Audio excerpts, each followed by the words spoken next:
ये मीडिया सही। इस सज्जन को क्या तकलीफ है भाई? मारेगा मेरे को, क्यों मारेगा रे? चलो क्यों मारेगा? क्या तकलीफ है इनको? छुपो ना, बहुत बाउल हो जाएगा। तुम्हें शर्म है कुछ? कुछ उत्तर प्रदेश में कुत्ता बोले थे कि नहीं? मारेगा तो मारा मैं दुनिया में हम कूट दे। कौन है ये लोग? आइए देखते हैं, बैठचंद मजा आएगा। डीजे कुंदन राजा।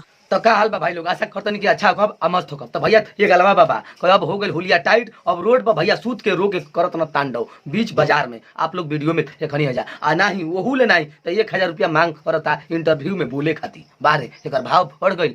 मीडिया वालन के जवन न तवन गाड़ी दे देता। तो भैया आज वीडियो में खुलेआम देखाई ये गलवा बाबा बीच रोड पर कैसे फिटाता, कैसे जनता के मारत न। तो वीडियो में भैया 1000 कहीं से ओकर भंडा फोर हो गई बा। अब जो है ना तहे आदमी रोड पर वीडियो में मारत न देखावत नहीं। तो वीडियो में ऑनर लास्ट तक मारेगा मेरे को, मारेगा मेरे को, क्यों मारेगा रे? चलो क्यों मारेगा?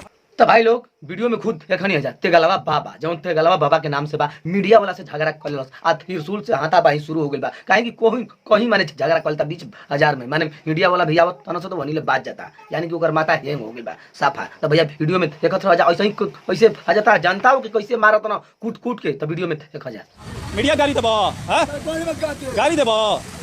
तो देखो भैया ये गलवा बाबा भागत न एकदम रोड पर। मीडिया वाला कहता कि मीडिया के तू गाड़ी देबो, ये मीडिया चमकैला से कनिया गाड़ी देबो।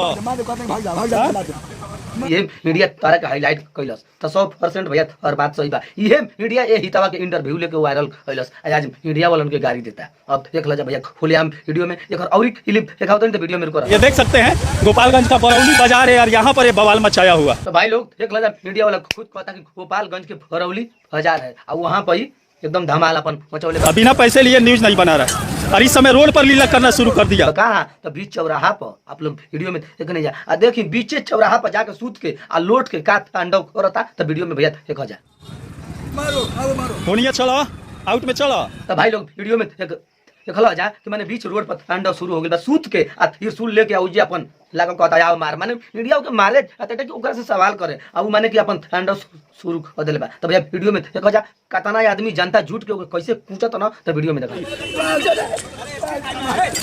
लाग जाई ना। तो देख लो जब भैया एक अलवा बाबा कतना अपन त्रिशूल लेके भांजत न रोड पर कि कोई के अगर लाग जाओ तो भैया हट जाई त्रिशूल वहा के ले बाना आ जानत न कि बहुत बड़का हथियार ले बानी। तो देख लो जाए मीडिया वालन से बाजे खातिर कतना त्रिशूल हांकत। तो वीडियो में और देखा जा ओकर खुलेआम लाइव तस्वीर देखाओ तनी पूरा भाजल निकल जाई।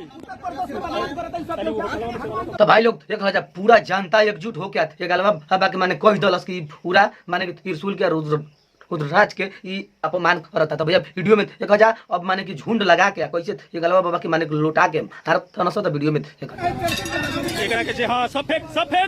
सफेद तो देख ला जब भैया कुल करते जनता के भीड़ लगाते अपन त्रिशूल डमरू के बिक के गाड़ी उगारे होके वैसे रोड पर सूत गई वीडियो में देखला जा। तो ऐसा ही भैया वीडियो में रुक रह जा और हम लोग लास्ट तक एकदम ओकर मल तांडव दिखा देता नहीं।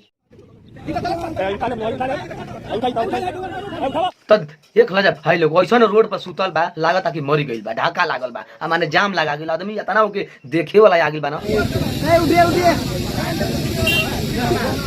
जौन की वीडियो में देखत हला जा उतना भीड़ लगा के एकदम माने कि अपन पैंट कुर्ता उठा के सूत गइल बा। तो भाई लोग इहे एकर तांडव बा माने।